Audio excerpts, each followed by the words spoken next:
esta série de mensagens, amém, irmãos, sobre Naum, a começar hoje, conforme tínhamos planeado, amém, irmãos? Abra a sua Bíblia em Naum e nós vamos assim dar início. Amém? Naum, capítulo 1. Amém? Amém. Todos encontraram? Não. Naum. É alguns no Velho Testamento. Um profeta menor. Um profeta menor. É a seguir ao que estávamos, Miqueias. É antes do Abacuque. É quase o final do Antigo Testamento. Então, controle? Amém. Então, de pé como estamos, vamos ler a palavra do Senhor. Peso de Nínive, livro da visão de Naum, o El-Cusita. O Senhor é um Deus zeloso e que toma vingança. O Senhor toma vingança e é cheio de furor. O Senhor toma vingança contra os seus adversários e guarda a ira contra os seus inimigos. O Senhor é tardio em irar-se, mas grande em força. E ao culpado não tem por inocente. O Senhor tem o seu caminho na tormenta e na tempestade, e as nuvens são o pó dos seus pés. Ele repreende o mar e o faz secar e esgota todos os rios. Desfalecem Bazã e Carmelo, e a flor do Líbano se murcha. Os montes tremem perante ele, e os outeiros se derretem, e a terra se levanta na sua presença, o mundo e todos os que nele habitam. Quem parará diante do seu furor? E quem subsistirá diante do ardor da sua ira? A sua cólera se derramou como um fogo, e as rochas foram por ele derribadas. O Senhor é bom, uma fortaleza no dia da angústia, e conhece os que confiam nele. E como uma inundação transbordante acabará de uma vez com o seu lugar, e as trevas perseguirão os seus inimigos. Que pensais vós contra o Senhor? E ele mesmo vos consumirá de todo. Não se levantará por duas vezes a angústia. Porque ainda é que eles se entrelacem como os espinhos e se saturem de vinho como bêbados, serão inteiramente consumidos como palha seca. De ti saiu um que pensa mal contra o Senhor, um conselheiro de Belial. Assim diz o Senhor: por mais seguros que estejam e por mais numerosos que sejam, ainda assim serão exterminados, e ele passará. Eu te afligi, mas não te afligirei mais. Mas agora quebrarei o seu jugo, e de cima de ti, e romperei os teus laços. Contra ti, porém, o Senhor deu ordem que mais ninguém do teu nome seja semeado. Da casa do teu Deus exterminarei as imagens de escultura e de fundição. Ali farei o teu sepulcro, porque és vil. Eis sobre os montes os pés do que traz boas novas, do que anuncia a paz. Celebra as tuas festas, ó Judá. Cumpre os teus votos, porque o ímpio não tornará mais a passar por ti, e ele é inteiramente exterminado. Oremos, Pai. No nome de Jesus e diante da Tua Palavra, nós nos colocamos na posição que nos compete, de temor, de tremor, de reverência, de respeito por Ti, ó Deus, e pela Tua Palavra. Quando lemos uma palavra tão corretiva, uma palavra de repreensão, nós Te pedimos, ó Deus, que tenhas misericórdia das nossas vidas e não nos trates na Tua ira, mas tem misericórdia de nós. Te louvamos, ó Pai, e também dizemos, em nome de Jesus. Amém. Nós podemos ficar sentados, amém? Antes de nós prosseguirmos, eu queria perguntar se todos têm o planozinho. Todo mundo recebeu, não é? Todo mundo tem, de Naum. Amém? Amém. Ninguém disse o contrário, assumo que está tudo certo, não é? Eu vou, contudo, passar ali, mas você pode usar o que você tem. Nós temos 3 capítulos em Naum e nós temos um assunto só, tá? Um assunto só. Mas, dividindo cada capítulo, nós encontramos o primeiro capítulo, hoje, o majestoso Deus de Israel, o seu juízo contra os ímpios e o livramento do seu povo em Cristo. No capítulo 2, nós vamos estudar a queda da piedade. E no versículo do capítulo 3, o lamentável estado dos ímpios. Se você olhar para o seu cartão, ou você olhar para aqui, você vai ver que a palavra impiedade ou ímpio vai aparecer nos 3 capítulos. assunto principal, não, tem a ver com a impiedade, tem a ver com os ímpios. Talvez por isso este capítulo, este livro, vai tocar tanto as nossas vidas, porque nós sabemos que diante de Deus, da sua santidade, da sua majestosa santidade, nós somos ímpios, nós somos corrompidos. E este o assunto deste livro, que será breve, são apenas 3 capítulos, vai trazer para nós, pelo menos, um temor diante de um Deus poderoso e santo. Com especial incidência para este capítulo 1. Há tanta coisa neste capítulo 1 para nós analisarmos. Nós lemos assim rápido, eu creio que você já leu em casa, espero que tenha feito isso, para se preparar para esta série de mensagens. Espero que você tenha lido o livro de Naum. Se não leu, por favor, leia, para que nós possamos, não agora, né? Leia depois em casa, para que nós possamos ter um entendimento mais completo. Tá? No versículo 1 do capítulo 1, nós encontramos o assunto de todo o livro, como já falei, a impiedade, a ira de Deus sobre os ímpios, peso de Nínive, o livro da visão de Naum, o Elcosita. Peso de Nínive, a condenação de Nínive, o juízo de Deus, a impiedade, sobre a impiedade, a ira de Deus sobre os ímpios. Há uma coisa, irmãos, que nós temos tanta dificuldade hoje, e nós vivemos assim parece que ninguém tem culpa de mais nada, né? Ninguém tem culpa de mais nada. Na verdade, é uma tendência nossa de desculparmos a nós próprios, né? Como já disse aqui várias vezes, nós normalmente dizemos, né? Diante da nossa culpa, nós dizemos: o Senhor conhece todas as coisas. Esse é o problema, né? É que Deus realmente conhece todas as coisas, sabe o nosso interior, Ele sabe tudo o que nós somos. Eu disse aqui há dias na escola dominical, ou eu fui o único que disse, que nem nós nos conhecemos a nós próprios. Nós não conseguimos entender toda a dimensão da maldade que nós somos capazes de cometer. Só Deus conhece toda a nossa impiedade. Não vai há muito tempo que eu e a minha esposa estávamos a conversar sobre isto, e falámos até bastante sobre isto. E é incrível, irmãos, como nós não somos capazes de reconhecer. Por isso é que a gente faz coisas e diz assim: como é que eu fui capaz de fazer isto? Não me reconheço. Mas Deus reconhece, Ele sabe todo o interior do nosso coração. Porquê, irmãos? Porque quando nós contemplamos a santidade de Deus, nós a contemplamos com os olhos de alguém que é pecador, que nós não conseguimos enxergar toda a santidade de Deus e também não conseguimos ver todo o nosso pecado. Porque a nossa natureza é pecaminosa. O livro de Naum vai tratar deste assunto, vai tratar da ira de Deus. Como é que Deus vê realmente o pecado? Essa é a questão. Não é como é que nós vemos, é como é que Deus vê o nosso pecado, a nossa situação. Esta manhã, irmãos, vocês não sabem, eu estive lá em Morristown, esqueci o nome, Street Mission, esqueci o nome, perdão, Market Street Mission, obrigado. E eu estava lá e é claro que aquelas pessoas que ali estão,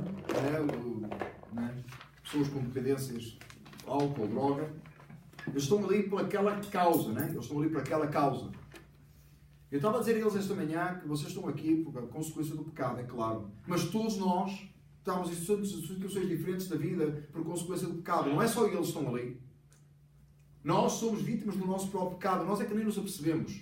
Quando alguém cai numa situação de dependência, inclusive estava lá um senhor no final veio ter comigo, falava português, e nós ficamos a conversar, mas regardless, a razão pela qual aquelas pessoas estão ali é como uma consequência do pecado. Quando nós caímos profundo no nosso pecado, aos olhos da sociedade, nós contemplamos e vemos a miséria que somos. Mas na verdade nós estamos em pontos diferentes da vida como consequência do nosso pecado. Nós nos relacionamos em pecado, agimos em pecado e somos frutos do pecado, sofremos por causa do pecado e fazemos sofrer por causa do pecado. E a ira de Deus Santo sobre a impiedade não fica impune. É isso que trata o livro de Naum. E é para isso que nós precisamos de atentar. Vocês dizem, pastor, é tudo negativo hoje. Não, espera aí. No final, do capítulo 1. E é o único momento de todo o livro que vai apontar para Cristo Jesus, a solução preciosa e absoluta, maravilhosa, na pessoa de Cristo, a solução que todo o ser humano necessita. No capítulo, versículo 2 ao versículo 8, Naum inicia apresentando o assunto do livro, como disse no versículo 1, a ira de Deus sobre a impiedade. No versículo 2, ele começa a falar de Deus. E é maravilhoso, atenda comigo às palavras, assim, o Senhor é um Deus zeloso e que toma vingança. É terrível, mas é maravilhoso porque Deus é soberano. E ele diz, o Senhor toma vingança e é cheio de furor, o Senhor toma vingança contra os seus adversários e guarda a ira contra os seus inimigos. Quando nós lemos estas palavras, irmãos, nós devemos colocar na posição, a nossa posição por natureza era de inimigos de Deus. Você já pensou? Quando nós estamos diante de uma pessoa, quando você está, por exemplo, no seu local de trabalho e o seu chefe ou o seu patrão, você prefere que seja seu amigo do que seu inimigo, certo? Porquê? Porque tem algum poder, alguma influência sobre si, pode o despedir ou pode fazer coisas erradas contra si. Nem que seja para você pedir aquela folga que ele não vai dar porque é seu inimigo. Você prefere que ele seja seu amigo, correto? Porque está numa posição superior. Imagina com Deus. Está numa posição muito mais elevada, muito mais superior, do qual dependemos até para respirar, mas especialmente do qual dependemos a eternidade. Deus é um Deus terrível, é um Deus que toma vingança, é um Deus cheio de furor contra os seus adversários e guarda a sua ira contra os seus inimigos. Quando nós pensamos neste verso, irmãos, nós devemos ver-nos a nós nessa posição, mas ainda que estamos em Cristo Jesus e sabemos que a ira de Deus, que era para ser colocada sobre nós, foi colocada sobre Cristo, quando olhamos alguém sobre quem a ira de Deus ainda está colocada, nós devemos quebrantar as nossas almas e devemos sentir essa aflição para que possamos verdadeiramente amar alguém e falar de Cristo. Isto é extremamente importante. Às vezes nós olhamos com uma posição de superioridade porque somos salvos. Então nós não somos inimigos de Deus, nós somos chamados e somos amigos de Deus e nós conhecemos o Senhor. Mas, amados, não era essa a posição natural nossa. É por isso que é tão importante nós entendermos a salvação pela graça, em que nunca nos dá uma posição altiva mediante os olhos de ninguém. Você não pode olhar para o Bin Laden e achar-se melhor do que ele. Você não pode olhar para o Hitler e achar-se melhor do que ele. Você, quando olha para alguém assim, ou alguém que faz as maiores abominações contra Deus, que você sabe que Deus está colocado sobre essa pessoa, você deve sentir compaixão. Você deve sentir um desejo que essa pessoa seja salva. Como é que eu posso fazer isso? Quando eu não me considero superior a ninguém e percebo que a salvação foi pela graça, foi um ato de Deus em mim. Eu sou grato a Deus e olho para aquela pessoa que está debaixo de condenação, embora sei que é justo, que é a ira de Deus, sei que Deus é um Deus justo, mas mesmo assim, porque eu estava nessa posição, eu posso olhar com compaixão para essa pessoa e sentir essa aflição. É por isso que o salvo faz evangelismo, irmãos. A pessoa que é salva fala de Cristo aos outros, ela vai evangelizar, ela quer levar a mensagem do Evangelho aos outros. Porquê? Pelo facto de que estava debaixo da mesma condenação. Não é melhor que ninguém, nós não somos melhores que ninguém. Fomos salvos pela graça. Não há ser humano melhor ou pior diante de Deus, porque o pecado é abominável diante de Deus. Você dizia, não, espera aí, pastor, mas tem pecado muito grave e tem pecado menos grave. Não, tem pecado com consequência maior e menor. Tem abominação maior e menor. Mas a origem é a mesma natureza pecaminosa. A mesma condenação do inferno. Pensou alguém que você vê que tem uma vida toda depravada diante de Deus e morre e você percebe que essa pessoa vai para o inferno, essa pessoa está debaixo de condenação. Eu espero que você, cada vez que você esteja diante de uma situação assim, você possa olhar para essa pessoa que morreu, está debaixo de condenação, você sabe que está debaixo da ira de Deus. Você espera que você olhe para esse caixão onde essa pessoa está e você possa ver como se fosse um espelho. Era para ser eu. Você dará muita mais graças a Deus pela sua salvação e você terá muita mais compaixão por aqueles que ainda estão vivos. Essa é a posição do salvo. Não é, quando nós lemos o livro de Naum, não é para apontar o dedo e dizer assim, pois é, olha o que acontece com os ímpios, ainda bem que eu não faço assim, ainda bem que eu sou diferente, mas é que comigo não é assim, porque se for esse caso, você está a dar a glória a si próprio. Então você não precisa de Cristo Jesus, você não precisa de um Salvador, você é o seu Salvador. Mas não é assim que nós vemos, porque não é assim que nós somos. Foi um ato de Deus em nós. Amém? Naum expõe quem Deus é. E diz assim, ele repreende o mar e os faz secar e esgota todos Não, perdão. Versículo 3. O Senhor é tardio em irar-se, mas grande em força, e ao culpado não tem por inocente. O Senhor tem o seu caminho na tormenta e na tempestade, e as nuvens são o pó dos seus pés. Ele repreende o mar e o faz secar, e esgota todos os rios, desfalece em Basaia e Carmelo, e a flor do Líbano se murcha. Os montes tremem perante ele. Esta é a grandiosidade de Deus. Os montes tremem perante ele, e os outeiros se derretem, a terra se levanta na sua presença, e o mundo e todos os que nele habitam, diante da majestade de Deus. Às vezes nós não temos esse temor a Deus, nós não entendemos a dimensão de quem Deus é. Porque nós estamos à vontade da presença do Senhor, quando nós cantamos, nós estamos na presença do Senhor, nos alegramos e regozijamos nele, não significa que nós perdemos o temor a Deus. Quem parará diante do seu furor? A resposta é ninguém. E quem subsistirá diante do ardor da sua ira? Ninguém. A sua cólera se derramou como um fogo, e as rochas foram por ele derribadas. O Senhor é bom, uma fortaleza no dia da angústia. Olha que maravilha, irmãos, para quem é salvo. O Senhor é bom, uma fortaleza no dia da angústia, e conhece os que confiam nele. Eu espero, irmãos, que todos nós estamos nesta sala podemos nos espelhar neste versículo e dizer: isto é comigo. Ele é um Deus irado contra o meu pecado, mas graças a Ele, que Ele é bom, Ele é uma fortaleza no dia da angústia, e Ele me conhece, porque eu confio nele. Que seja assim nas nossas vidas. Esta manhã eu dizia também lá, aquelas pessoas que estavam ali, que o mais importante não era acabar o programa e sair dali desintoxicado. Porque muitos vão ali por essa razão.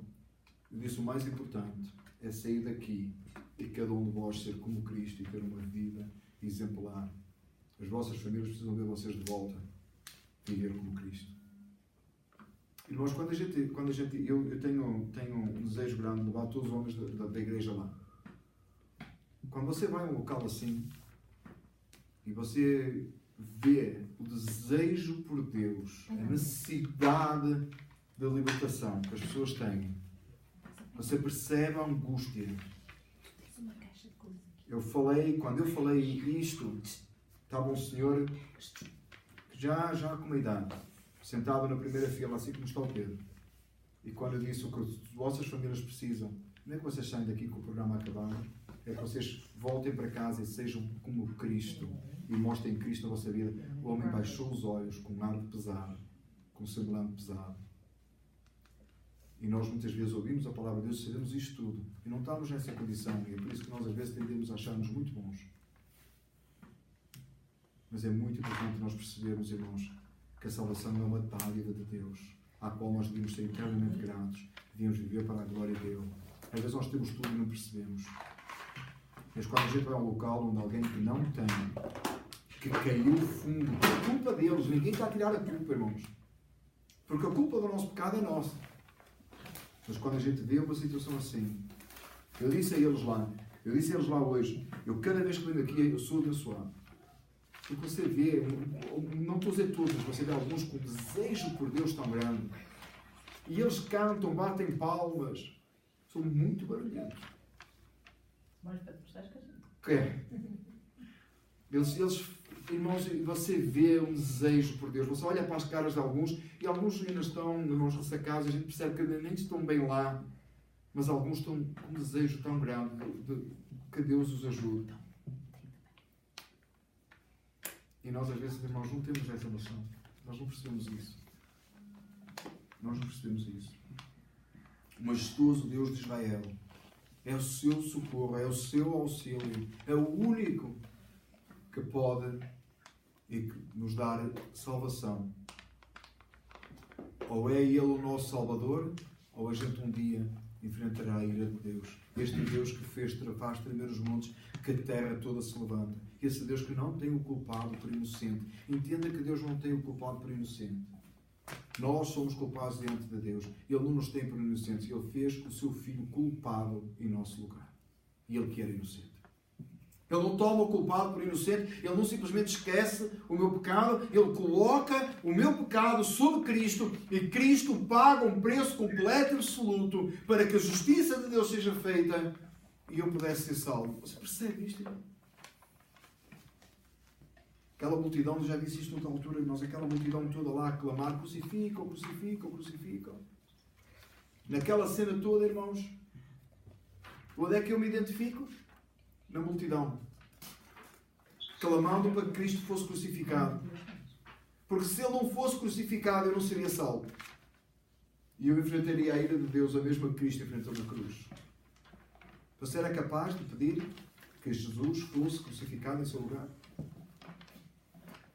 Mas quando você clama a Ele por perdão de pecados e você se arrepende, é exatamente o que você está a fazer. Você pede que o susto seja crucificado e pague o preço do seu pecado. Esse é o Santo de Israel, o Senhor Todo-Poderoso. No versículo 9 ao versículo 14, nós vemos uma exposição sobre a ira de Deus e a forma como Nínive iria ser castigada pelo Senhor. E você tem vários assuntos aqui, nós podemos ler rapidamente, assim, que pensais vós contra o Senhor, e Ele mesmo vos consumirá de todo. Não se levantará por duas vezes a angústia. O Senhor iria consumir por uma vez só. Porque ainda que eles se entrelacem como os espinhos e se saturem de vinho como bêbados, serão inteiramente consumidos como palha seca. Esta é a ira e o castigo de Deus sobre a impiedade. De ti saiu um que pensa mal contra o Senhor, um conselheiro leal. Assim diz o Senhor: por mais seguros que estejam e por mais numerosos que sejam, ainda assim serão exterminados e ele passará. Eu te afligi, mas não te afligirei mais.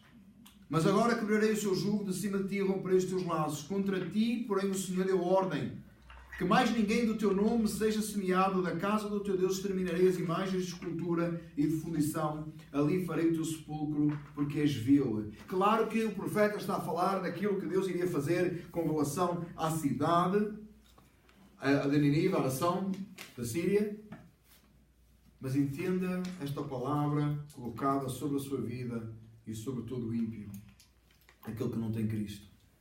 De uma só vez, no dia do juízo, Deus lançará no inferno todo aquele que não for achado em Cristo Jesus, para ser consumido de uma vez só, num momento só, mas esse momento que se prolongará por toda a eternidade, um só castigo.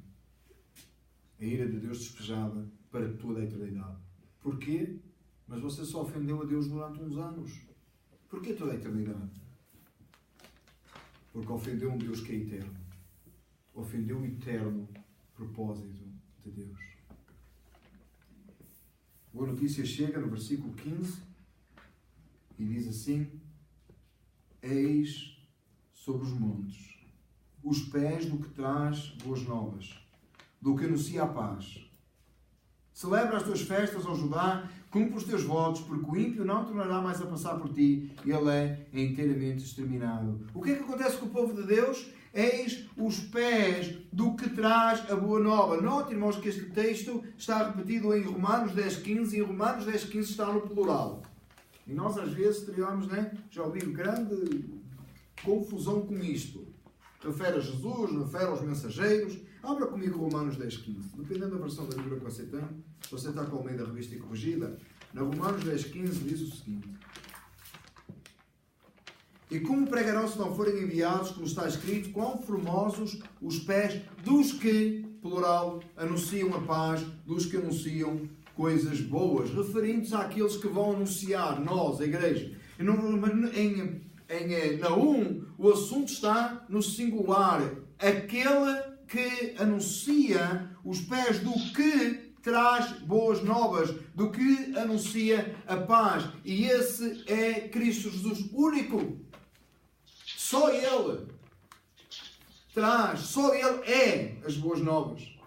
Quando nós anunciamos as boas novas e a palavra de Deus diz que formosos são os pés dos que vão e anunciam, todos nós, quando nós falamos aos nossos vizinhos, aos nossos amigos, quando nós falamos de Cristo, quando nós pregamos a mensagem da salvação, diz que formosos são os pés porque trazemos uma boa nova, mas a boa nova que nós trazemos é aquela que veio em Cristo, o Salvador, o Senhor dos céus e da terra. Ele é aquele do qual o versículo 15 nos fala, Cristo Jesus, o texto messiânico que aponta para Cristo, o único Senhor, o único Salvador, aquele que fora dele não há salvação, aquele que veio tomar o lugar dos ímpios, que veio trazer salvação para o seu povo. E note que tão grande é essa salvação, tão grandes são essas boas novas, daquele que anuncia a paz, que a palavra de Deus ordena que o povo de Judá, o povo de Deus, celebre as suas festas.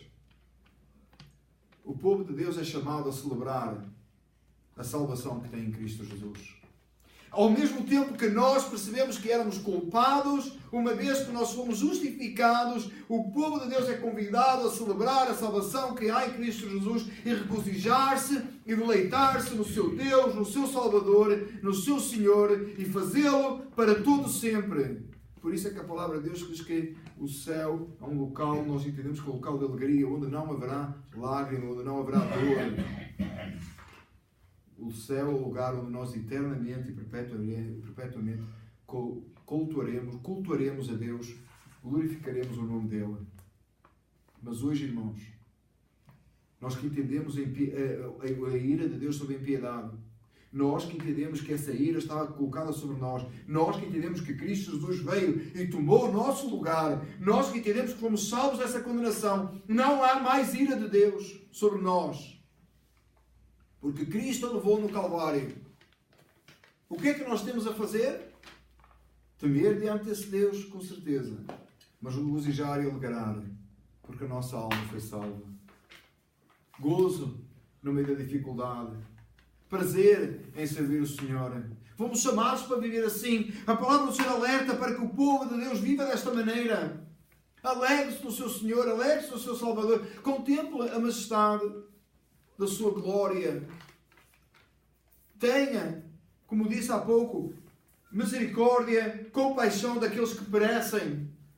Mas ao mesmo tempo traga gozo e alegria à sua alma porque ela foi salva.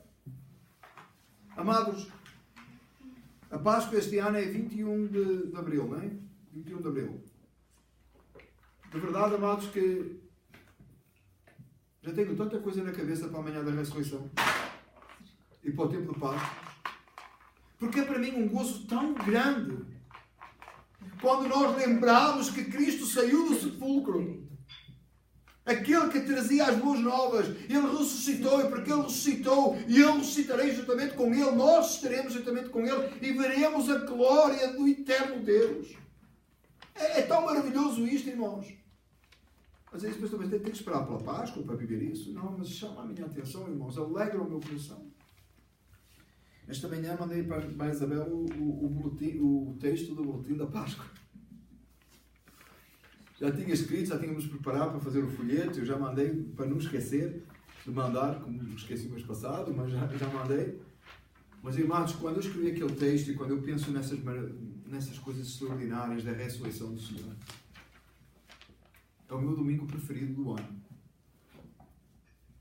Que é quando a gente levanta de manhã e parece que vamos ao sepulcro, irmãos. Não sei se você pensa assim, mas é como se a gente fosse ao sepulcro e o sepulcro está vazio. E porque Ele vive, nós viveremos. E porque Ele pagou o preço, nós fomos justificados. A condenação não está mais sobre nós, mas também não está mais sobre Ele, porque Ele está vivo. E Ele vive para todo sempre. Ele é o nosso Rei, Ele é o nosso Senhor. Ele se entregou no nosso lugar.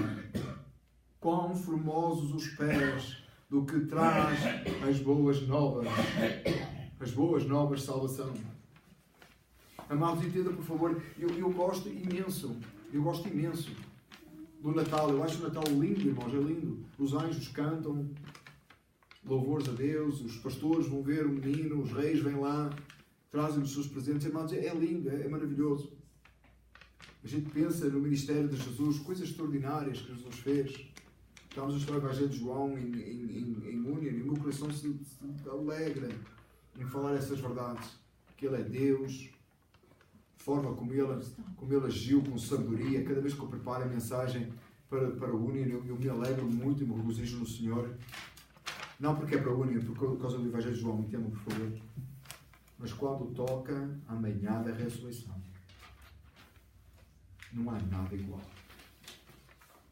Nem a morte o pôde deter. Ele, o Senhor Todo-Poderoso, se entregou em meu lugar e venceu. E porque Ele venceu, nós venceremos. Você não está debaixo de condenação se você está em Cristo Jesus. A sua vida está guardada nele. E você um dia estará com Ele para todo sempre. Quando não há mais dor, quando não há mais dificuldade, quando o pecado não é mais uma ameaça. Ao quanto cristão, o salvo deseja esse dia. O dia que verá o seu Senhor e estará com Ele para todo sempre. Concluindo a mensagem de hoje, diz assim: a ira de Deus, do majestoso Deus de Israel, é apresentada aqui sobre os ímpios e idólatras, os quais perecerão por causa do seu pecado. Mas para o povo de Deus há boas novas de salvação. O Messias, o Salvador que haveria de vir e remir o seu povo. Para eles, era alguém que viria. Nem sabiam bem como, mas para nós, a mensagem da salvação é bem clara. O Messias veio. Ele cumpriu todas as coisas para salvar o seu povo. Um povo que lhe fosse agradável. Note o tema da mensagem outra vez. Por mais um minuto, por favor, comigo. Deixa eu voltar aqui. O majestoso Deus de Israel, o seu juízo contra os ímpios e o livramento do seu povo em Cristo. O meu desejo, irmãos, cada vez que eu prego, ou escrevo um texto no Facebook, ou faço um devocional, alguma coisa, o meu desejo é que todos aqueles que leem, que ouvem as minhas palavras, que sejam as palavras do Senhor, ou que assistem os vídeos no YouTube, o meu desejo é que em cada um haja, ou sejam livres, sejam povo de Deus e tenham sido livres da condenação em Cristo. A melhor coisa que a gente pode desejar para alguém é a salvação que é em Cristo Jesus, as boas novas. Firme-se nisso, irmão. Esqueça tudo o resto. Você só precisa de uma coisa. Você só precisa de ser salvo em Cristo Jesus. Que o Senhor possa ter trabalhado nas nossas vidas e possa ter nos despertado para estas verdades. E que nós possamos realmente nos alegrar e regozijar na salvação que Ele providenciou para nós. Oremos ao Senhor. Pai, no nome eterno de Cristo Jesus, Senhor nosso, nós vimos diante de Ti humildemente pedir ao Pai que tenhas compaixão de nós, sejas misericordioso para connosco. Perdoa-nos, Pai, os nossos pecados. Limpa o nosso coração e vida. Atrai-nos a Ti, ó Deus. Senhor, quão formosos os pés daquele que traz as boas novas. Ó Senhor, obrigado por teres enviado o Teu Filho para perdão, para pagar o preço e assim perdoar os nossos pecados. Senhor, obrigado, Pai, porque a condenação sobre a impiedade, sobre a nossa impiedade, não está mais colocada sobre nós. Mas Tu nos tens salvo, Deus. Senhor, Senhor nosso, como admirável é o Teu nome sobre toda a terra. Nós também dizemos e Te exaltamos, hoje e para todo sempre, que só Tu és Deus. A Ti adoramos, bendito Pai. A Ti, em Ti nos alegramos. Em nome de Jesus.